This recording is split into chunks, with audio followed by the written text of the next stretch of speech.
Good morning, and welcome to Burlington Stores' third quarter 2022 earnings call and webcast.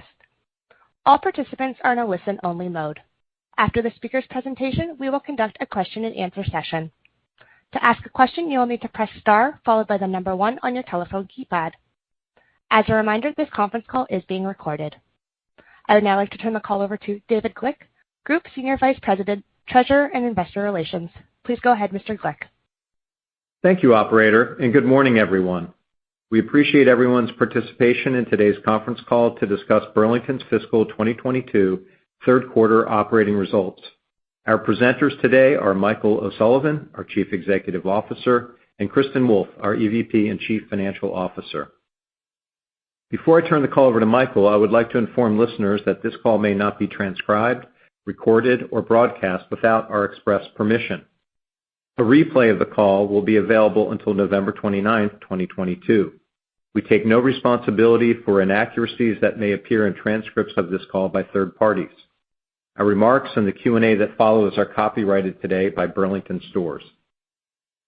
Remarks made on this call concerning future expectations, events, strategies, objectives, trends, or projected financial results are subject to certain risks and uncertainties. Actual results may differ materially from those that are projected in such forward-looking statements. Such risks and uncertainties include those that are described in the company's 10-K for fiscal 2021 and in other filings with the SEC, all of which are expressly incorporated herein by reference. Please note that the financial results and expectations we discuss today are on a continuing operations basis. Reconciliations of the non-GAAP measures we discuss today to GAAP measures are included in today's press release. Now here's Michael. Thank you, David. Good morning, everyone, and thank you for joining us. I would like to cover 4 topics this morning. Firstly, I will discuss our third quarter results. Secondly, I will review our outlook for the fourth quarter. Thirdly, I will talk about our 2023 outlook. And finally, I'll offer some comments on the longer term. After that, I will hand over to Kristen to walk through the financial details. Then we will be happy to respond to any questions. Okay, let's talk about our results. Comp store sales for the third quarter decreased 17%.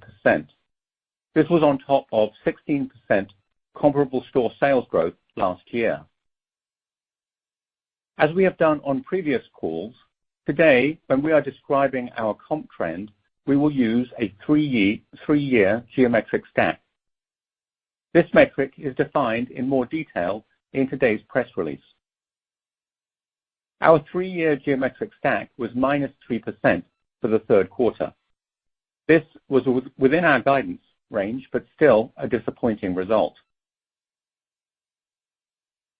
There were external headwinds that contributed to this comp performance. These headwinds are real and have affected our business all year, but today I do not plan to spend much time talking about these. As we said on our August call, despite these headwinds, as an off-price retailer, we should be able to drive stronger performance than this. If you look at the results reported this past week, clearly we are an outlier within off-price. Again, this mirrors my comments from August, so I would like to spend some time talking about the actions that we have taken since then. In off-price, the most important driver of sales is the value that we put in front of the customer. In August, I explained that we were aggressively reviewing the value and the mix in our assortment. There were numerous actions that came out of that review. Let me share some details on these. Number 1, we had originally planned to raise retail prices and increase merchant margin in the back half of the year. In Q3, we pulled back on this. We reviewed our on-order and we adjusted retails to sharpen the values on fresh receipts that flowed to stores in September and October. Number 2, we also went through our existing inventory and went after slower moving merchandise with more aggressive markdowns. By end of September, we had rolled these markdowns through all areas of the store, and we took further aggressive markdowns in October.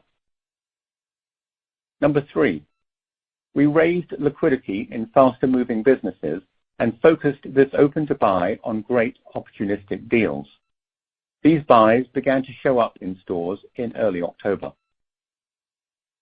Number 4, we used the liquidity that I just mentioned to drive up the mix of recognizable brands in our assortment. By mid-October, we achieved a much higher mix of these key brands in front of the customer compared to last year.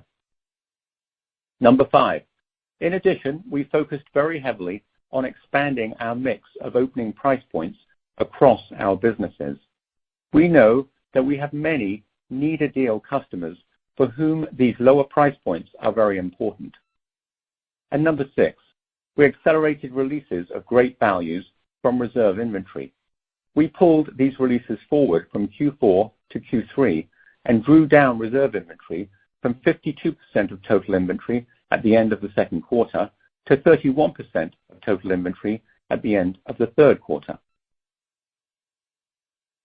During this period, we tightened and controlled expenses, but we reinvested these savings in the actions I have just described. Since early September, we have done a lot to sharpen our values, but as I acknowledged back in August, we should have done all of this sooner. In 2022, the consumer's frame of reference for value shifted significantly versus last year. We should have responded more aggressively and more rapidly. With that said, let me talk now about the results we have seen from the actions we have taken. The main headline is that since mid-October, we have seen a pickup in our sales trend that has continued into November month to date. This is a short period of time, and of course, there are many important shopping days ahead of us. But we believe that this improvement is attributable to the actions we have taken, and this pickup gives us some optimism going into Q4. In fact, let me move on to talk about Q4 guidance. Although we have made significant adjustments to sharpen our values and we have seen a pickup in our sales trend, we are maintaining the guidance for Q4 that we previewed on our August earnings call. We are mindful of the fact, and 2022 has demonstrated, that we are more exposed to some of the prevailing macro headwinds than many other retailers. These headwinds have not gone away.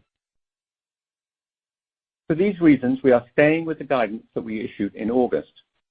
As a reminder, this guidance is based on a 3-year geometric stack of -4% to -1%. We hope to do better, but we think it is prudent to maintain this guidance. Now, I would like to talk about how we are thinking about 2023 and our longer-term outlook. We previewed this on our call in August. As a reminder, coming into 2022, we were concerned about the headwinds and risks across retail, and it turns out that we were right. In contrast, we are optimistic about the outlook for 2023. This optimism is based on 5 factors. Firstly, we expect that the economy will continue to slow down, and as it does, we anticipate that there will be an even stronger consumer focus on value. Secondly, throughout 2022, there has been a huge imbalance between supply and demand, with too much inventory across retail. This has driven much higher promotional activity, especially in mass channels. Put simply, in 2023, we expect a lower level of promotional activity, and this should help to recover our sales trend. Thirdly, there is a very strong availability of great off-price merchandise. This has also been reported by our peers. By year-end, we think it is likely that we will have rebuilt our reserve inventory with great opportunistic buys. We also expect that the availability of great in-season merchandise will remain strong well into 2023. Fourthly, we have made mistakes this year that have hurt our sales trend. I realize we have to demonstrate this, but we do not intend to repeat these mistakes in 2023. Finally, we believe that the expense environment in 2023 is likely to improve very significantly versus this year, especially for contracted transportation rates. Those are the reasons why we were optimistic about 2023. In terms of risks, the main call-out is a continuing concern about the lower-income customer. As we have discussed before, we have more exposure to this customer than most other retailers. In 2022, the lower-income shopper has borne the brunt of the impact of inflation. As we look forward to 2023, we do not expect that this headwind will disappear, but we think that it should moderate if the level of inflation continues to fall. To sum up on 2023, we have to get through Q4 and we need to complete our budget process before we can offer guidance. But given what we know at this point, we are optimistic about the potential to drive some recovery in sales and margin next year.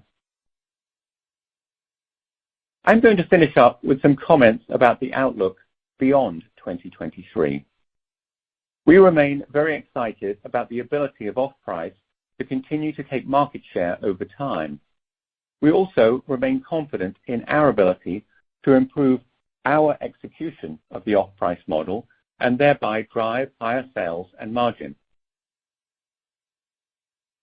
I realize that there are investors listening to this call who are thinking, well, that all sounds great, but given your results this year, why should we be confident in this longer-term outlook?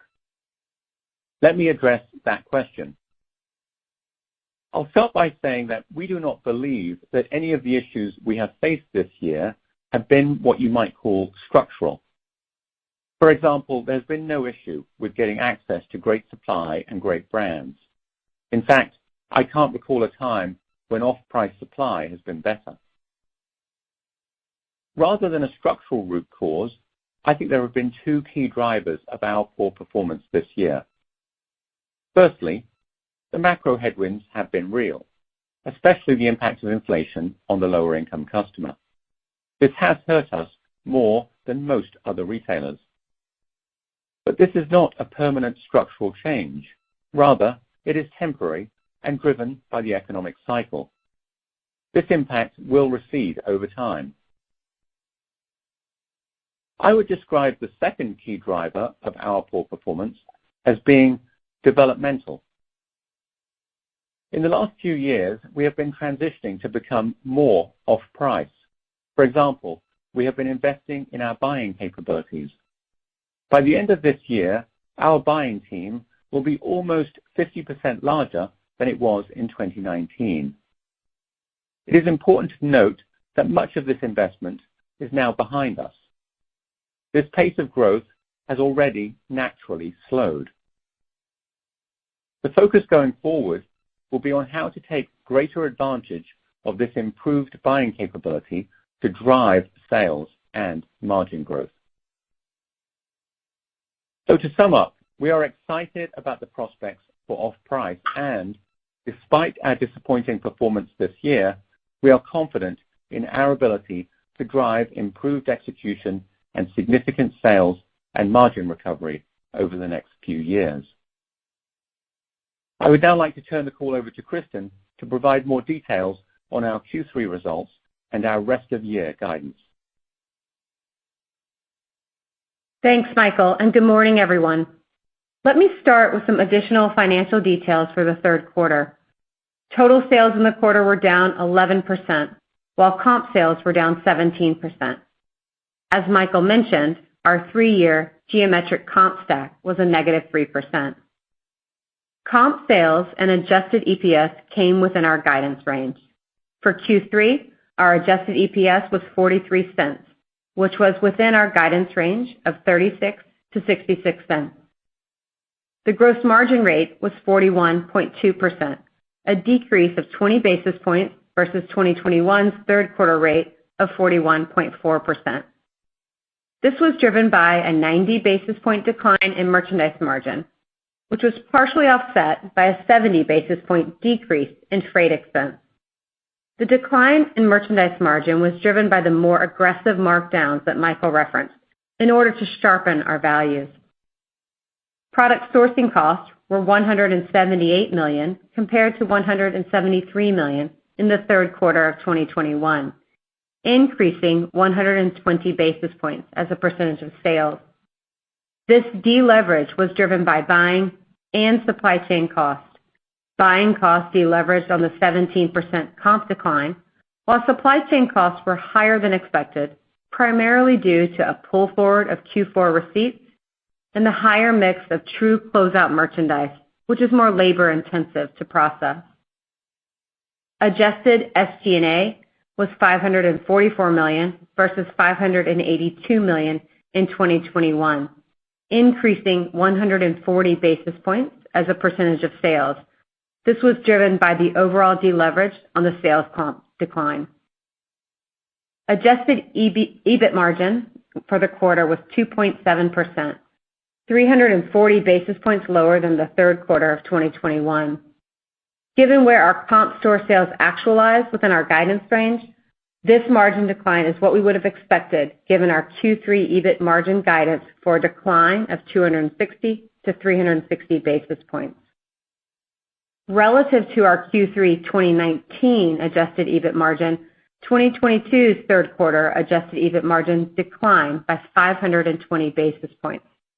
Of this, 360 basis points is driven by supply chain and freight, with the balance driven by the deleverage on the lower comp sales. All of this resulted in diluted earnings per share of 26 cents versus 20 cents in Q3 of 2021. As a reminder, the prior year's amount included a $1.22 per share impact from a loss on debt extinguishment charges. Adjusted diluted earnings per share were 43 cents versus $1.36 in the third quarter of 2021. At the end of the quarter, our in-store inventories were 8% above 2021 on a comp store basis, and our reserve inventory was 31% of our total inventory versus 30% last year. As Michael discussed, we aggressively flowed reserve inventory to stores during the month of October in order to be properly set with great values for the critical holiday selling season. In the third quarter, we opened 16 net new stores, bringing our store count at the end of the quarter to 893 stores. This included 28 new store openings, 10 relocations, and 2 closings. In the fourth quarter, we plan to open an additional 39 new stores and to relocate 5 stores. As a result, we should end the year with 927 stores. This translates to 87 net new store openings this year. Now, let me turn to our outlook for Q4. As Michael mentioned, we are maintaining our outlook for the fourth quarter, which is based on a -4% to -1% 3-year geometric comp stack. This translates to a 1-year comp decline of 9% to 6%. This range should lead to a Q4 adjusted EBIT margin of flat to up 70 basis points versus 2021, and to fourth quarter adjusted EPS of $2.45 to $2.75. For the full year fiscal 2022, this implies a 1-year comp range of -15% to -14%. Based on this range, our adjusted EBIT margin is expected to decline by 400 to 370 basis points. Given our actual third quarter results and Q4 guidance, this translates to an updated adjusted EPS outlook for fiscal 2022 of $3.77 to $4.07. I will now turn the call back to Michael. Thanks, Kristen. Let me summarize the key points that we have discussed.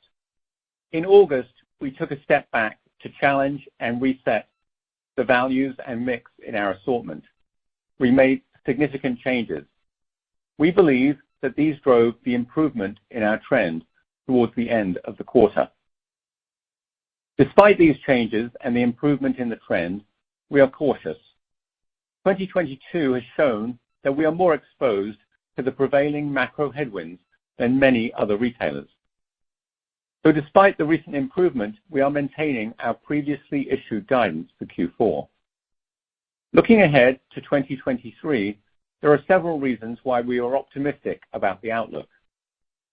We need to get through Q4 before we offer guidance, but we believe we should be able to drive some recovery in sales and margin in 2023.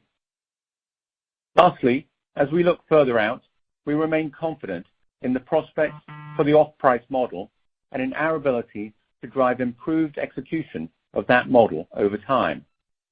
With that, I would now like to turn the call over for your questions. Thank you. As a reminder, to ask a question, please press star followed by the number 1 on your telephone keypad. In the interest of time, we ask that you please limit yourself to one question and one follow-up. Thank you. Our first question comes from Matthew Boss from JP Morgan. Please go ahead. Your line is open. Great, thanks. So Michael, maybe to dig further in on the long term. So clearly 2022 has not gone according to plan and has been a pretty major setback in terms of financial performance. So how best to think about your ability to get back on track and the potential and timing to achieve some of the longer term financial targets that you laid out last year? Well, good morning, Matt. Thanks for the question. I think that the way that you phrased it is exactly right. 2022 has been a major setback in terms of hitting our longer-term financial targets. So let me explain why I believe that we can get back on track and what we need to do to get there.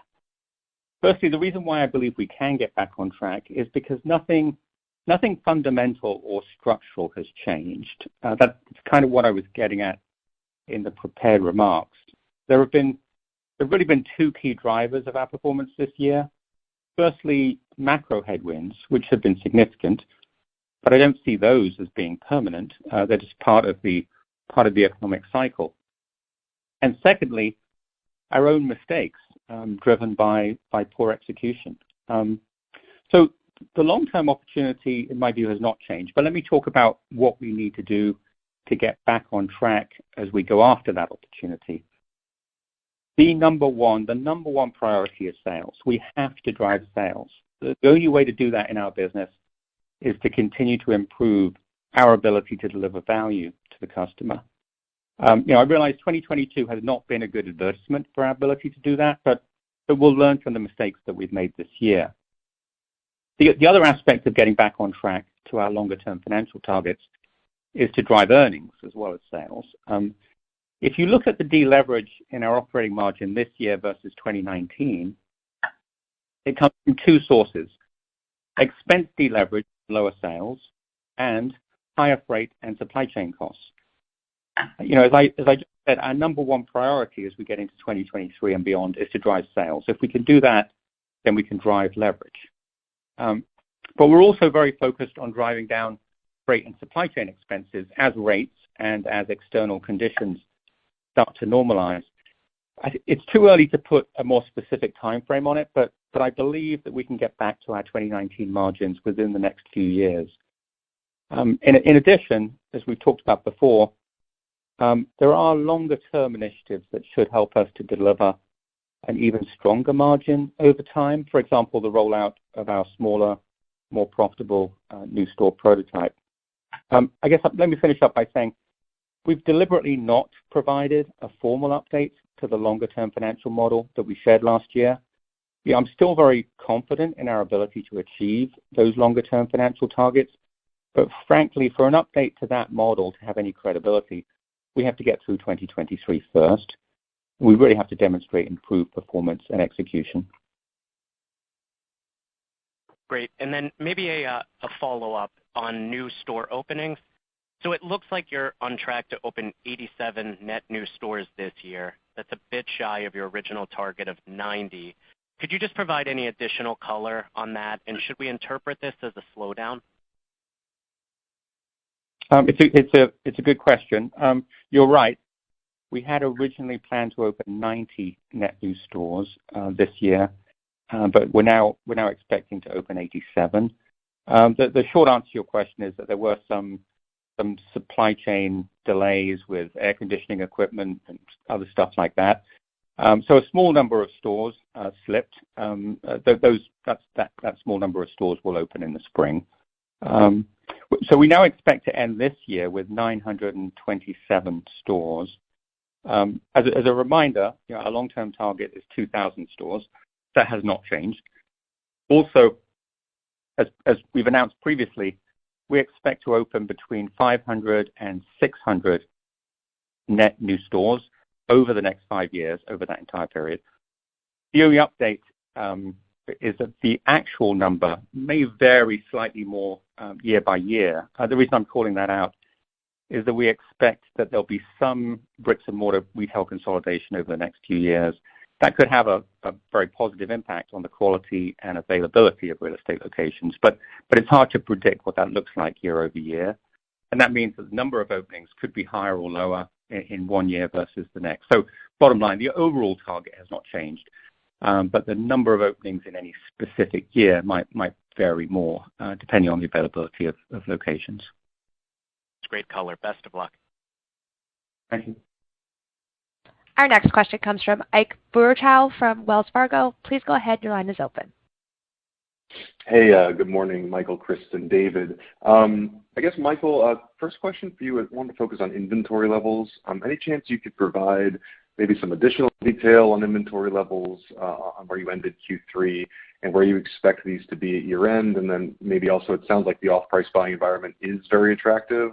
Does this mean there might be some merch margin upside in 4Q as you flow more recent buys into stores? And then a follow-up for Kristen.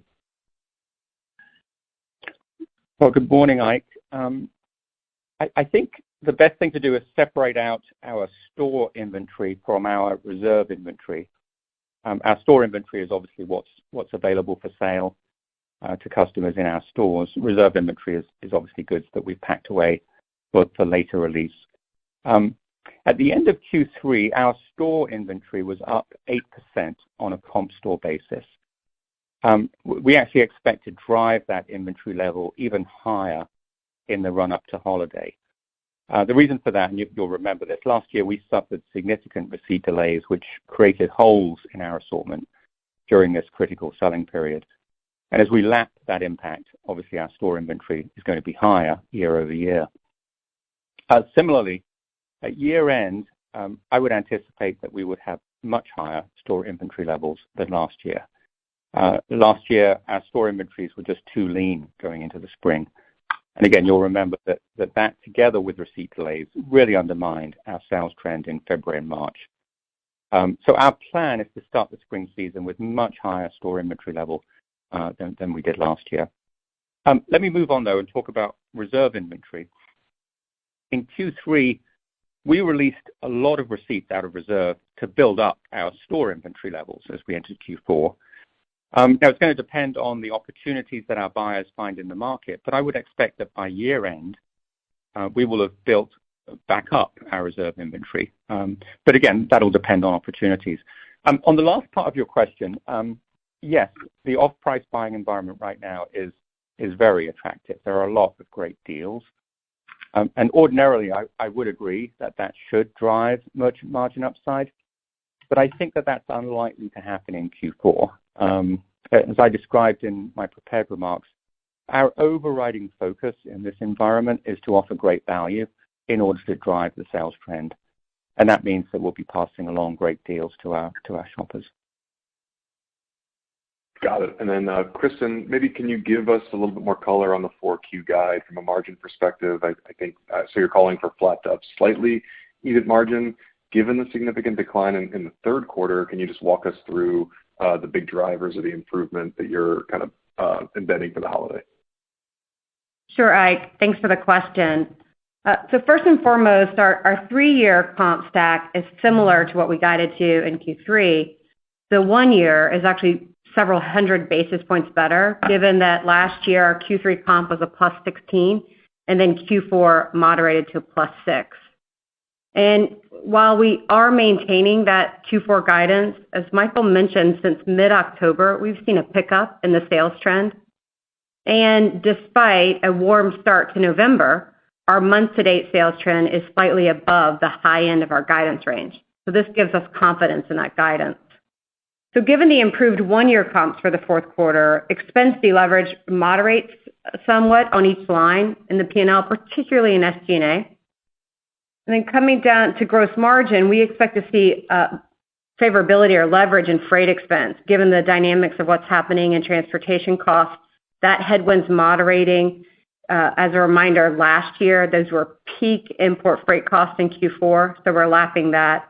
And those factors should help us drive a modest increase in reported gross margin. And then we do expect to see less deleverage in product sourcing costs, including supply chain costs, given the acceleration of Q4 receipts into Q3 that Michael mentioned, as well as we're lapping one-time incentives and hiring expenses in our distributions from last year. And with regard to supply chain, we've put in place several initiatives to continue to drive productivity. We're investing in automation and efficiencies opportunities in the DCs, so continuing there. So overall, given these puts and takes and factors, we expect fourth quarter EBIT margin, as you said, to be flattest to slightly above Q4 2021. Great. Thanks. Happy holidays, everyone. Thanks, Mike. Our next question comes from Lorraine Hutchinson from Bank of America. Please go ahead. Your line is open. Thanks. Good morning. Michael, the merchandising organization has been a strategic priority for you. Can you describe the investment you've made in this capability since 2019 and how this investment might drive the sales and margin objectives over time? Well, good morning, Lorraine. Thank you for the question. Yes, we've been growing our merchant team for the last few years. As you say, this has been a major priority for us. We know that merchandising capability is how you win in off-price. We've recognized since the start that we are well behind our competitors in this regard. We've been playing catch-up with these capabilities. I would say our peers built their buying organizations over many years. We're trying to do it in a much more compressed period of time. As I mentioned in my remarks, by the end of this year, we will have grown our buying team by almost 50% versus 2019. This is huge. I'm pleased with this growth, and more importantly, I'm very pleased with the quality of the talent that we've been able to attract. But of course, this kind of growth takes a while to absorb and integrate. It will take time for this team to become as effective as it can be, as effective as it needs to be. Between 2021 and 2022, as I said in the script, there's been a huge shift in the consumer's frame of reference for value. With all the newness that I just described, we didn't respond to that shift as rapidly or as aggressively as we should have. That's disappointing, but probably not surprising. I think it reflects our stage of development. But let me sort of look further. Let me look ahead. I think that it's important to note that the major growth spurt in merchandising capability is now behind us. We'll continue to add where we need to, or opportunistically where we see really great talent, but we're not going to be adding merchant headcount at anything like the same pace as we have over the last 3 years. The focus going forward is going to be to drive greater efficiency and value from the investment that we've already made. Just to bring this to life a little bit more, compared with 2019, we now have much greater off-price merchant expertise, more experienced leadership, stronger vendor coverage, and much greater buying resources, especially targeting our highest opportunity growth businesses. So I feel like we've built a huge asset, and I've got no doubt that this asset is going to drive significant growth in sales and earnings over the next few years. Thanks. And then for Kristen, can you walk us through the puts and takes on your margins in Q3? Supply chain costs were a little higher than we had expected. So can you help us understand why they're still elevated and then what the path to recapturing at least a portion of this supply chain deleverage looks like? Sure. Lorraine, thanks for the question. I'll walk through the puts and takes on Q3. From a gross margin standpoint, we came in about where we expected.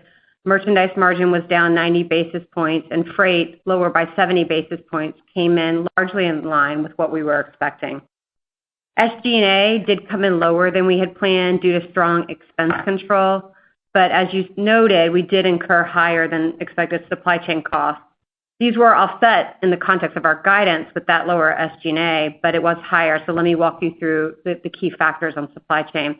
It's a bit of a good news, bad news story. The good news is we were able to accelerate releases of great values from reserve. Michael mentioned it in his prepared remarks, but I think it bears repeating. Reserve inventory went from 52% of total inventory at the end of the second quarter and then down to 31% of total inventory at the third quarter. The other good news is that we were able to secure more highly desirable branded closeout buys. These buys are typically messier, they're more labor intensive, less efficient to work through the distribution centers. So those are sort of the good news items. The bad news, of course, is that all of these drove higher supply chain expenses. But as I mentioned with Ike's question, we should see improvement in the fourth quarter, again with that receipt pull forward, lapping the higher incentives, but also with the productivity and automation initiatives we're continuing, which will continue into 2023. Thank you. Our next question comes from John Kernan from Cowen. Please go ahead. Your line is open. Good morning, Michael, Kristen, and David. Michael, I have a question about the low-income customer. Clearly, this customer's been under inflationary pressures this year. How long do you think it'll take before their spending levels begin to recover? And until that happens, do you think it's going to be difficult to drive your historical levels of comps and sales? And I have a quick follow-up, Kristen. Good morning, John. When we look at our core customer demographics, we index as much lower income, much more ethnic, younger, and larger family size than most other retailers. These are, I think, the very consumers that have been disproportionately hurt by the higher cost of living this year. Unlike other income groups, these demographics don't have savings to draw from. But I have to say, we love this customer. These shoppers have driven the growth of bricks and mortar value retail over many years. It may take a while, but this customer is going to recover. And over the long term, it's a very attractive and growing customer base.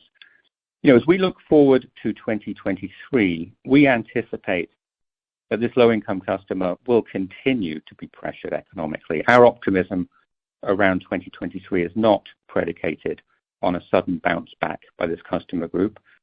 We think that constrained spending levels by lower-income customers will still be a headwind for us in 2023, but just less of a headwind than it was in 2022.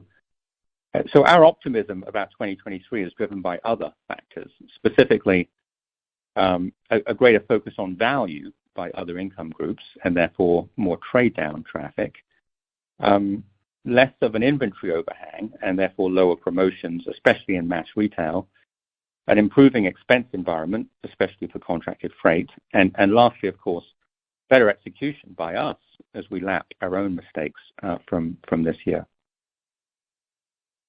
Yeah, and maybe just a final question here for Kristen or David. Can you give us some color on your cash levels and free cash flow? How might the cash flow profile impact your ability to continue share repurchases given the cash balance is moderated year over year? This is David. Good morning, John. I'll take that one. Thanks for the question. Just as a reminder, our approach to our capital structure is to maintain a conservative and flexible balance sheet to fund our growth. We want to have adequate liquidity to manage through different economic scenarios. And of course, we want to deploy excess cash in the most accretive way possible for our shareholders.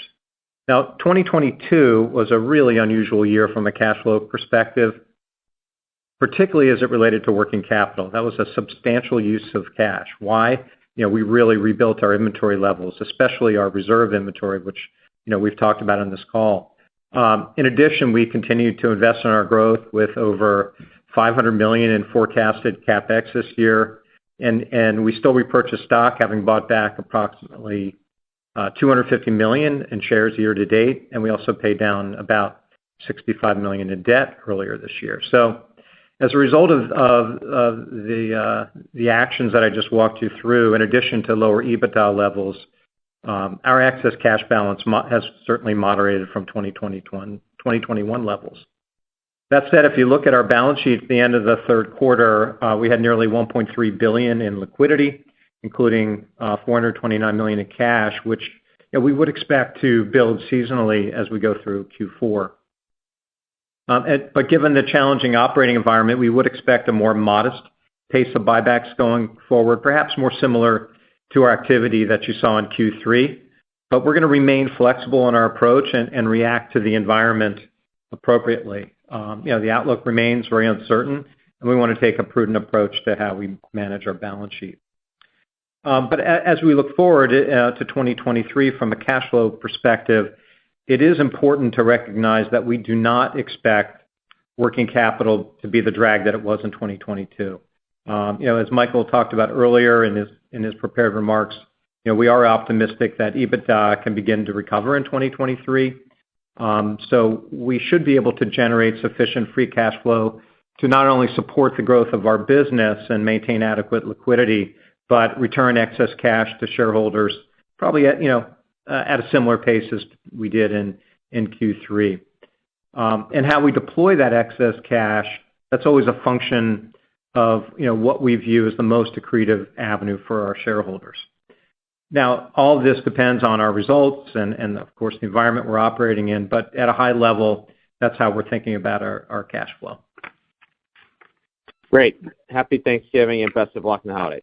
Same to you, John. Thank you. Our next question comes from Alex Stratton from Morgan Stanley. Please go ahead. Your line is open. Great. Thanks for taking my question. This one is probably best for Michael. One dynamic we've seen across off-price this year is that the price gap to the full price channel has certainly compressed given the significant promotions and discounting.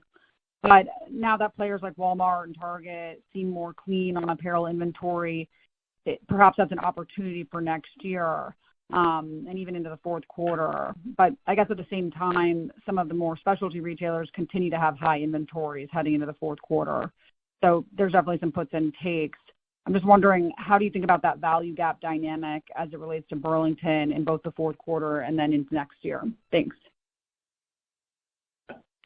Good morning, Alex. I think the way that you described it in terms of the value gap, that's something we watch very closely. I would say, looking back over this year, I think our value differentiation, what drives our sales is when we offer great value compared with other retailers. I would say our value differentiation got very compressed in Q2 into early Q3. And that was driven, by significant promotional activity. And we didn't respond to it soon enough. And I feel like a big part of the pivot that we made in late August was to take actions to restore that value differentiation by doing all the things I described in the prepared remarks. So as we go into Q4, we feel better about our value differentiation versus other retailers. But I guess two things. One is it's not a one and done exercise. I think we need to continue, and there's much more I think we can do to drive even better value in front of the customer. So our merchants, our planners, our operators are very, very focused on those additional steps we can take. And then secondly, I would say that I agree with your point. It seems like inventory levels in the mass channels have improved significantly, that they're now much more rational than they were in the middle of the year. But in specialty, I think there's still a lot of inventory. So we don't know what to expect in Q4 in terms of promotions. We think certainly in terms of the mass channels it should be better, but there's still plenty of inventory out there. So we think this Q4 could be quite promotional, and we feel like we've factored that in appropriately to our guidance. Great, that's super helpful. Maybe one more from me is just On the merchandising org part, it sounds like hiring component is mostly complete. But maybe could you talk about the other pieces to that could get the business or that part of the business where it needs to be going forward? Is there anything maybe outside of just the hiring and the leadership that you've already seemingly gotten in place? Thanks.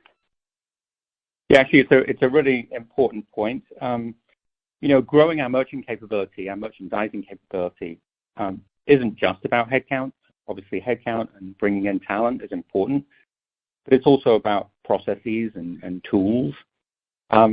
We've talked about this before. For the last 18 to 24 months, we've had a project internally at Burlington called Merchandising 2.0 that is focused on our buying processes, our planning processes, making these more nimble, more off-price, and basically putting better tools, better reports, better structure around those processes.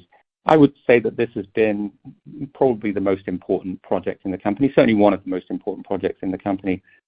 That project has already started to deliver some improvements, but I would say most of the deliverables from that project, 80% of the benefits, I'm going to say, are still ahead of us, and mostly ahead of us in terms of being delivered in 2023. So I think in 2023 we're gonna have a combination of great talent that we've hired, plus improved processes, tools, reports, etc. So I think that's gonna really put us in a position to take advantage of the investment that we've made in our merchandising organization. That's great color. Good luck. Thank you. Our next question comes from Chuck Grom from Gordon Haskett. Please go ahead. Your line is open. Hey, good morning. Thanks very much. Michael, as the quarter progressed, I'm curious if you saw any pickup in trade down activity as some of the external factors that have impacted your business intensified, and maybe that partially explained the acceleration towards the end of October. And I was also curious if there's any geographic call-outs across the country, particularly at the end of the month and into November.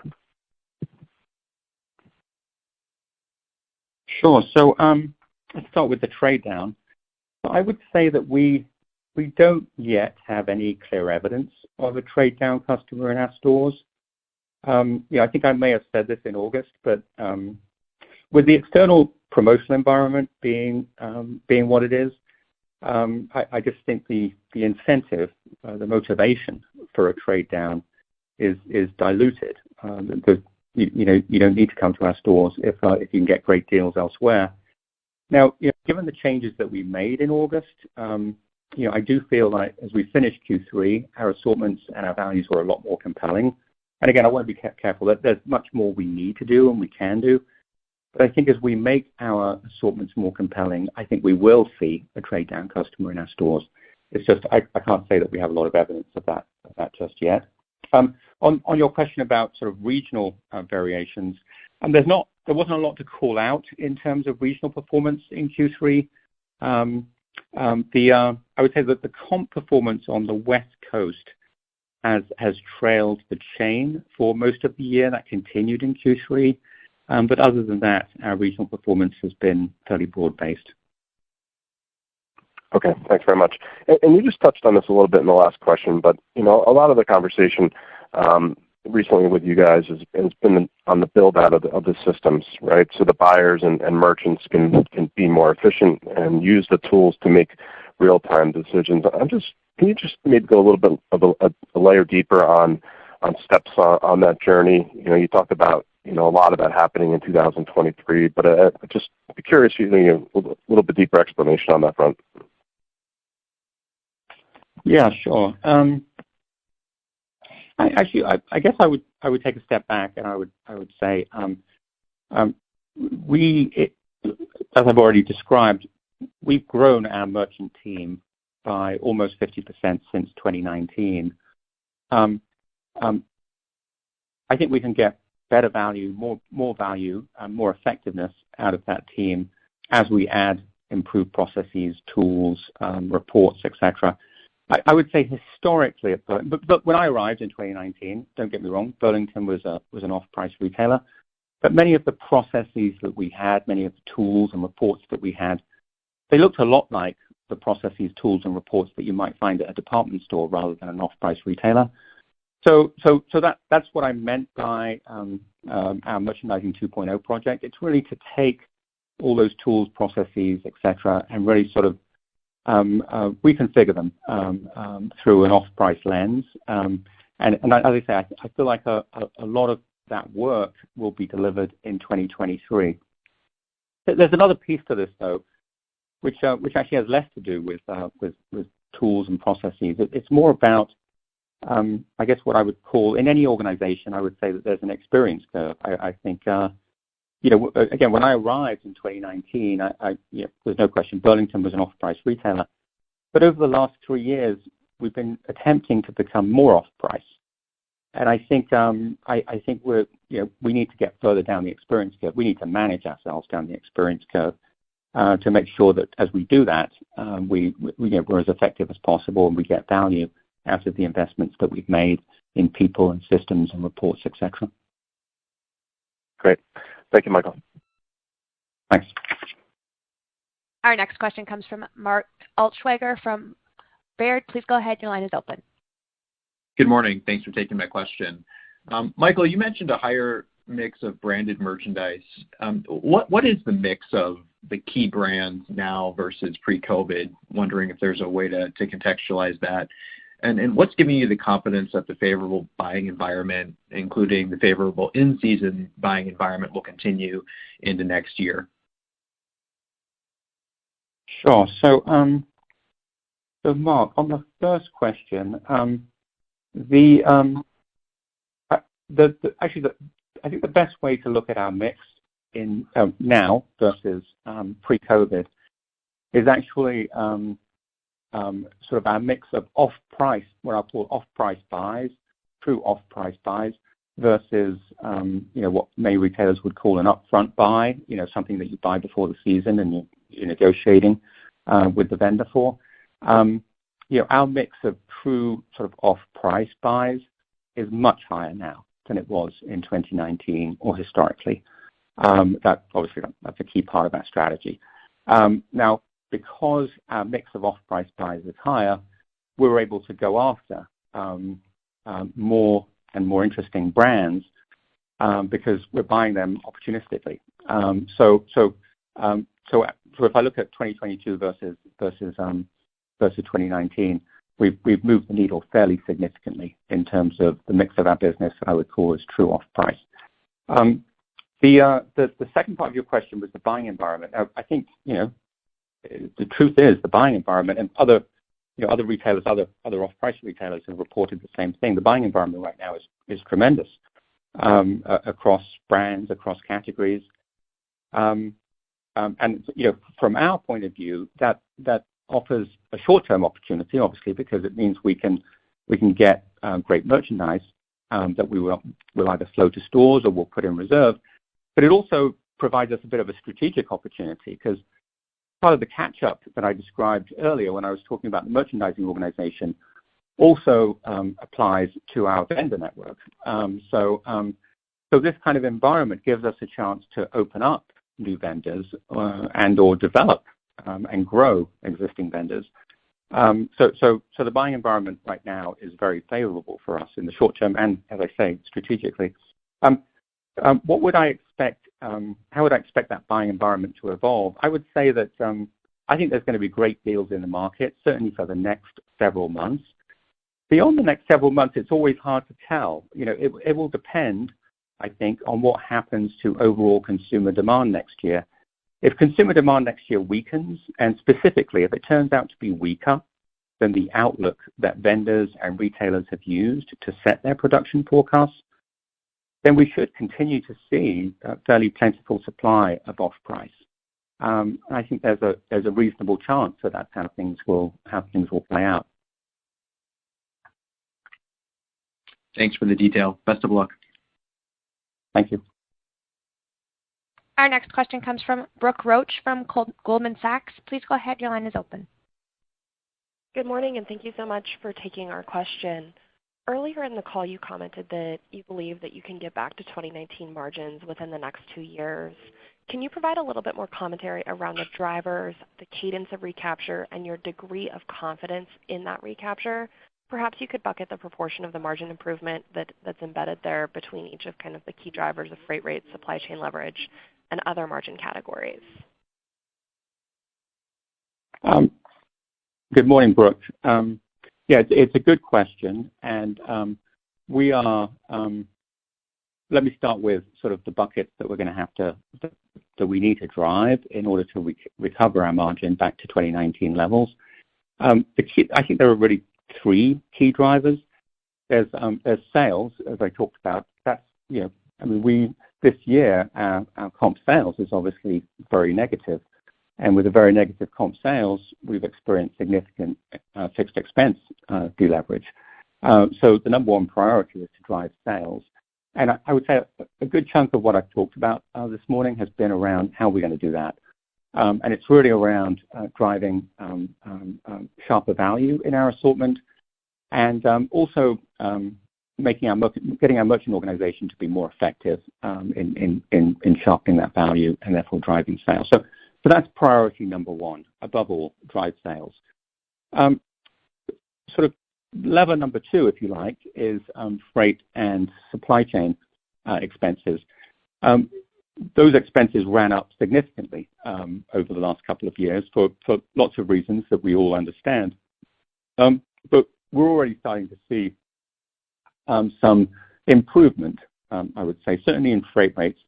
But even in terms of the supply environment, I think a lot of the headwinds that we had in freight and supply chain are starting to abate. Now, as we get into 2023, I expect to see more of that.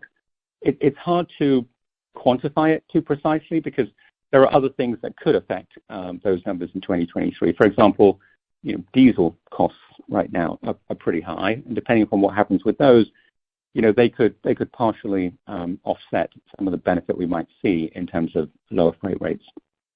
That's the second lever. The third lever where I think we have an opportunity to recover margin is actually in merchandise margin. But I want to be careful on this one. I believe that the way that we're now buying merchandise, the way that we're more opportunistically buying merchandise, provides us with an opportunity to run a higher merchandise margin because we're buying the goods at a better deal. But that's not an opportunity that we're going after in Q4. I think as we've said, and it may not be an opportunity that we really want to go after in 2023 because I think our focus is really to drive sales by offering the best value that we can. But I think as we sort of come out of this, certainly as we come out of this promotional cycle, we'll take another look at that and we'll see whether or not we have an opportunity to maybe take up margin a little bit. So the combination of those 3 things, sales, freight and supply chain expenses, and merchant margin gives me confidence that we can get back to 2019 levels. I would not expect that to happen, certainly not in a single year. But I think over the next few years, we should be able to get back to 2019 levels. And then at that point, we need to push on. We've always believed, and we still believe, that we're doing things that over the longer term should drive our margin above 2019 levels. And, the one example that's perhaps the easiest to visualize is what we're doing in terms of our new store program. And as we open new stores, especially as we open new stores that are in a smaller prototype, that are accretive, we underwrite those stores to be accretive from an operating margin point of view. That should give us some additional tailwind in terms of operating margin. Thank you so much. I will pass it on. Thank you. Our last question will come from Adrienne Yih from Barclays. Please go ahead. Your line is open. Great. Thank you very much. Good time to be an off-pricer. So, Michael, I guess I want to go back to the merchandising organization, the 50% increase, because it seems like that is the root of the source of kind of upside to sales, et cetera. So my characterization, how would you characterize the kind of buying missteps sort of earlier in the year? Was it a strategic misdirection in categories, right, so more casual, et cetera? Or was it a newer organization that was sort of more at the micro level, just learning and trying to gain experience? And then where are you hiring these merchants from? Sure. So Adrian, I would say it was kind of a bit of all of the things that you just described. I think there were certainly some businesses where I think we made the wrong decisions. Maybe in terms of styles or fashions or mix. And then, if I sort of zoom up from there, I think we didn't move rapidly enough across categories and move money rapidly enough across categories and businesses. And then, maybe most significantly, we didn't put enough focus on sharpening our value. And as I kind of described, I feel like in the summer we kind of got caught out on that. I feel like as promotions ramped up in Q2 and early Q3, our value differentiation was just being squeezed. Now, as I look at our merchant organization, I look at the talent in our merchandising organization. We have a lot of excellent off-price experience. We have a lot of great merchants who've been around off-price for a long time, and they know off-price. So it's not to do with the merchants' backgrounds. I do think that it's two things. I think the improved processes, tools that I described a little bit earlier, I think will help us. But I also think that realistically, when you grow an organization very rapidly like that, you do get some missteps, and I think we have to acknowledge that and learn from it. So I think it's a combination of those things. Okay, and then my just final wrap up would be: how do you make sure that you now don't overbuy? Your stores are still markedly larger than your peers in the space. So just what are the guardrails to make sure that we don't over-index the other way?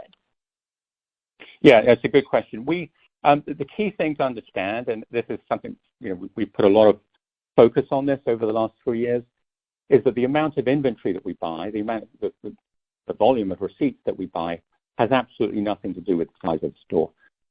It's driven by the sales volume. So we look very closely at our inventory turn, and if we think if sales are trending up, we give the store more inventory. If the store happens to be an 80,000 square foot store versus a 25,000 square foot store, that doesn't mean it gets more inventory. It's only if its sales volume justifies that. Now, the implication of that, and I'm sure many analysts and investors have noticed this, is if you go to some of our older stores, our older, less productive stores, you're going to see a lot of empty space, and it may be space that we've tried to manage by putting in temporary walls, but you're going to see some of that. Because as I say, we're very careful. The amount of inventory we put in the store is not driven by the physical square footage of the store. It's driven by the sales volume and sales trend in that store. That's very helpful. Best of luck. Happy Thanksgiving. You too. Thank you. We are out of time for questions today. I'd like to turn the call back over to Michael O'Sullivan for closing remarks.